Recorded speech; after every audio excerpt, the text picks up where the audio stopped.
Hello everyone, I'm in my studio to teach you a watercolor wheel this morning. You see I've got my color wheel here. So the first thing I want you to do is write the names of your colors. So we have our primary colors in the triangle here. So I've got Aurelian Yellow written up here, Alizarin Crimson off to the right, and Cobalt Blue off to the left. Okay, so the first thing I'm going to do is make 3 wells of yellow.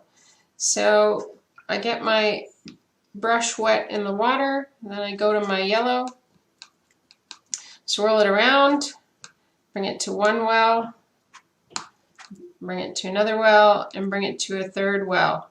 And I'm just going to add a drop of water to each one of these.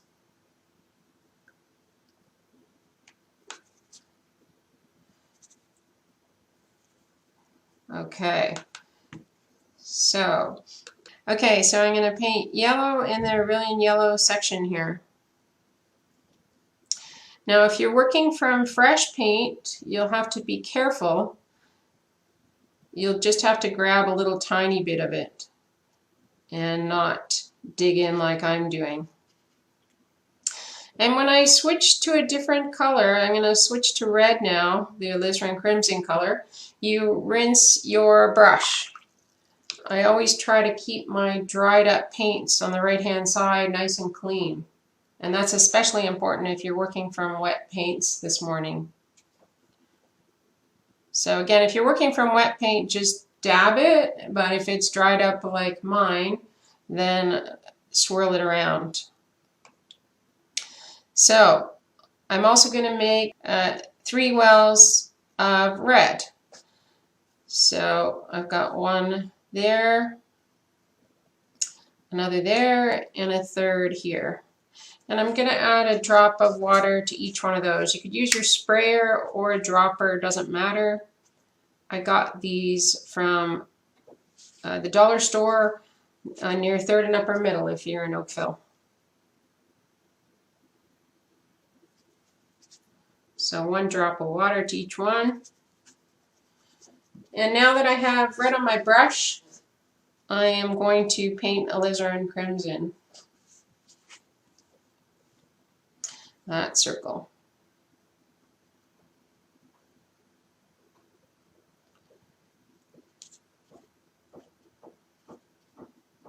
So this doesn't have to be perfect. I'm trying to do a real nice job for you guys today. Trying to stay within the lines, but it doesn't need to be perfect. Okay, I've already got red on my brush, so a little bit more. I'm going to go into my other yellows now. So I'll go into this yellow, and then with my brush dirty, I'm going to go into this yellow, and with my brush dirty, I'm going to go into this final yellow. So what I'm trying to get is the secondary color here, which is right between the yellow and the red, and that will be orange. So I'm trying to get a nice orange, and then I'm trying to get my tertiary colors. So I'm trying to get a yellowish orange and a reddish orange. Now with watercolor, it's hard to tell exactly what color you have until you put it on paper.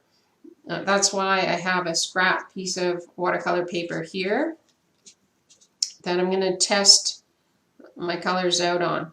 So that looks like a pretty nice mid-orange color.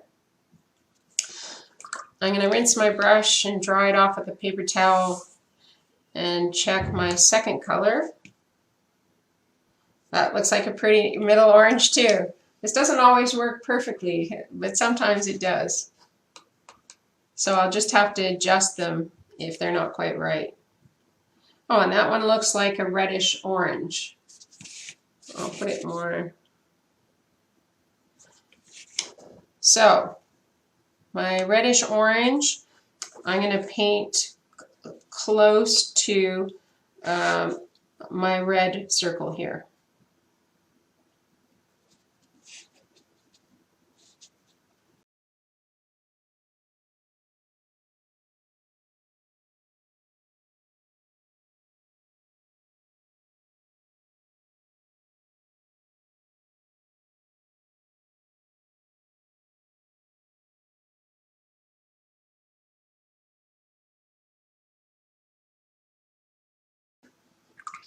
So I'm going to rinse my brush, and this one was a nice mid-orange color, so I'm going to paint that in this secondary box here, right in between the yellow and the red.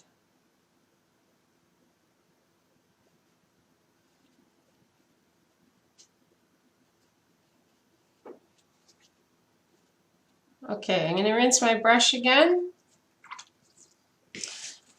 dry it off with my paper towel.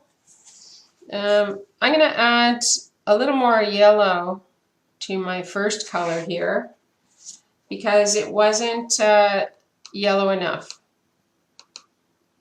So I'm going to add some yellow to that, test it out on my test sheet, and see if I get a more yellowish orange. That is more yellowy orange, but I'm going to go a little bit further by adding a bit more yellow.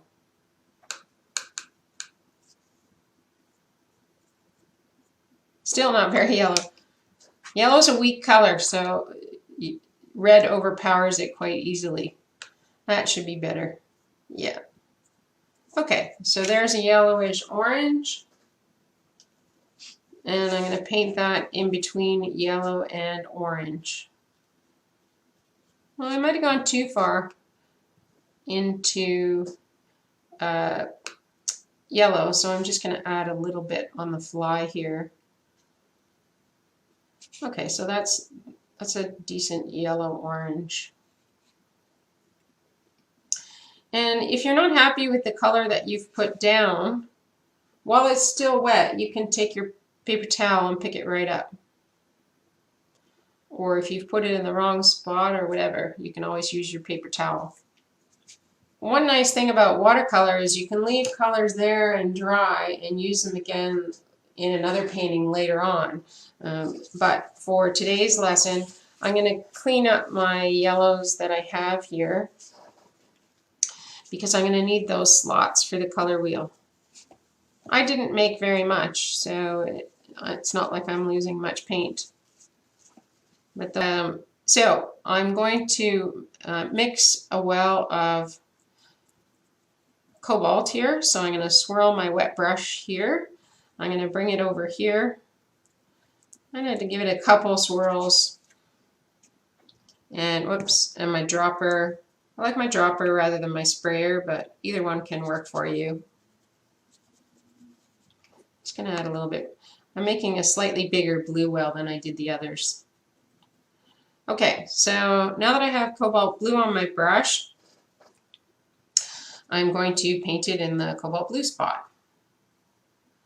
Cobalt blue is a wonderful sky color, like a nice sunny day kind of a color. Not like we've seen lately, but hopefully we'll be getting some nice weather tomorrow. Certainly the cold hasn't been fun. Normally on a May long weekend we get some nice weather, so here's hoping that tomorrow at least we get some good weather. Okay, so there's my cobalt blue. Oh, I'm mixing it with my 6, by the way. I like to mix with my number 6 brush. This brush comes to a nice point, which is helpful. And number 6 just holds a fair bit of paint. It's just a nice size. I like it a lot. Okay, so I've got blue on my brush here. I'm going to go into my first red. I see I don't have enough blue on my brush. Now I'm going to take that and go into my blue. And I'm going to take this blue and go into one of my other reds. I'm going to go into this red. So what I'm aiming for here is a nice secondary color, purple, and I want a reddish purple and a bluish purple. So let's see what I've got so far.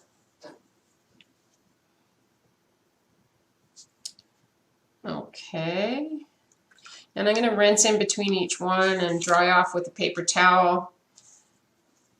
If you have too much water, the colors get diluted.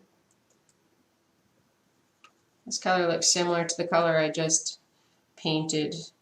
Yes, it's fairly similar. So I'm going to rinse and dry and then go into this one.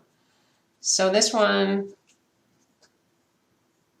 that's pretty good. The bottom one's a pretty good middle of the road purple. And the other two are more reddish purple. So I'm going to have to add more blue to something to give me a reddish purple. But I like this purple here for our secondary middle purple color. I keep saying middle of the road purple and terms like that, and it reminds me of teaching at one of my seniors' home, and I said, Laurel, it's just purple. There's no such thing as middle of the road purple. But I like how to describe it that way. Okay, so this is a nice middle purple, secondary color. So I'm going to rinse my brush and dry it off and grab this reddish purple. Or maybe I'll grab this one. Both about the same. So here's my reddish purple.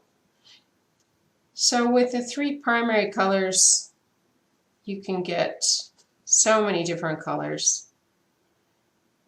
The three primary colors I'm using are, I like to use transparent watercolor colors. There are some opaque colors, but I think the beauty of watercolor is in its transparency.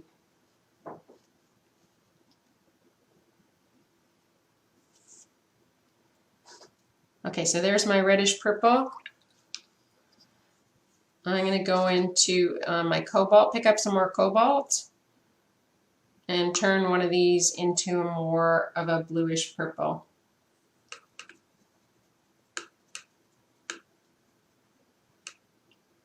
I'm going to add even more blue to that.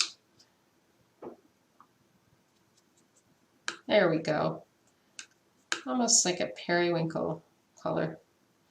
So I'll test it on my test strip. Yeah, that's a nice bluey purple.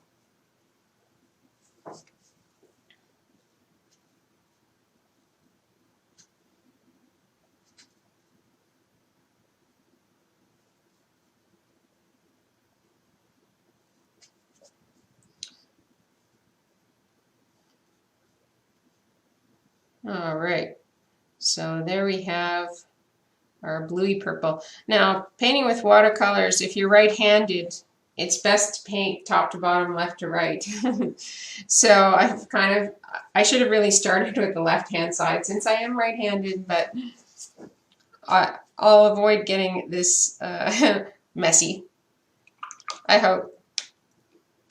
Okay, so now I'm going to make 3 wells of yellow and 1 well of blue, because when doing the top left side here, I'm getting into greenish colors, and it's always best to start when you're mixing with the lighter color.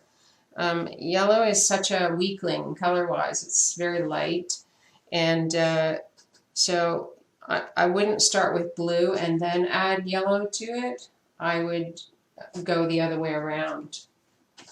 Okay, so I'm going to have 3 wells of yellow here. So swirl it around, 1, 2, 3, and add a drop of water in each one. 1, 2, 3.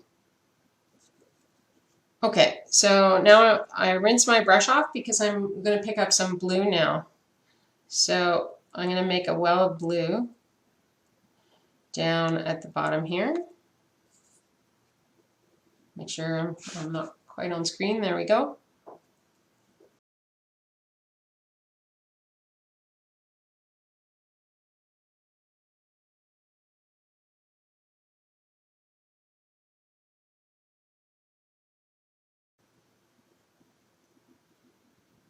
Okay, so with cobalt on my brush, I am going to go into this yellow, then this yellow, then this yellow. So by doing this, it gets weaker and weaker, and the hope is that I end up with 3 different variations. I'm going to bring another scrap in here, but it looks like I have a yellowy green and a mid green. So that's kind of a yellowy green. And I think this one over here is more of a mid green. Yeah, I think that looks like a nice middle green, and that looks like a nice yellowish green. And I can see in my palette that this isn't making a very good bluish green. So I'm just going to pick up this green and plop it in the blue over here.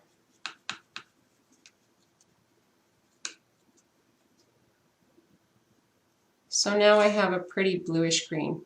Okay, so I have the three colors I'm looking for. So I'm going to start with the bluish green because that's where I am right now. Very pretty color.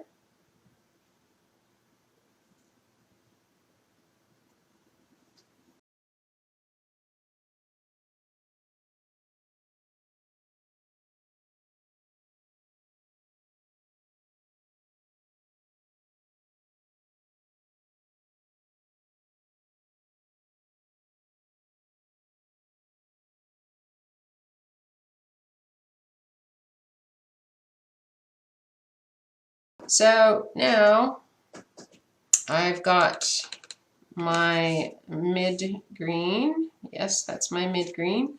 I'm going to paint that in this circle here.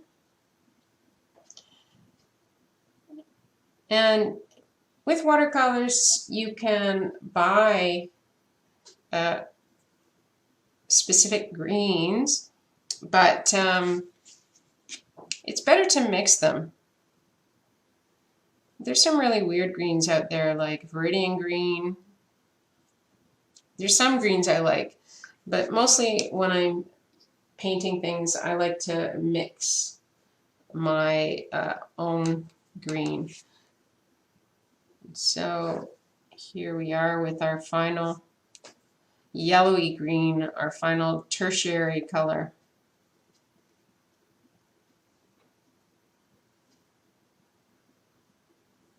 There we go.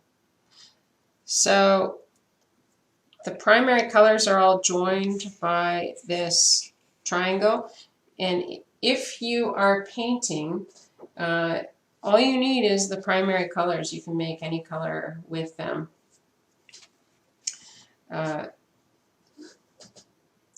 That is it for painting of the color wheel. I hope you enjoyed that. Bye, everybody.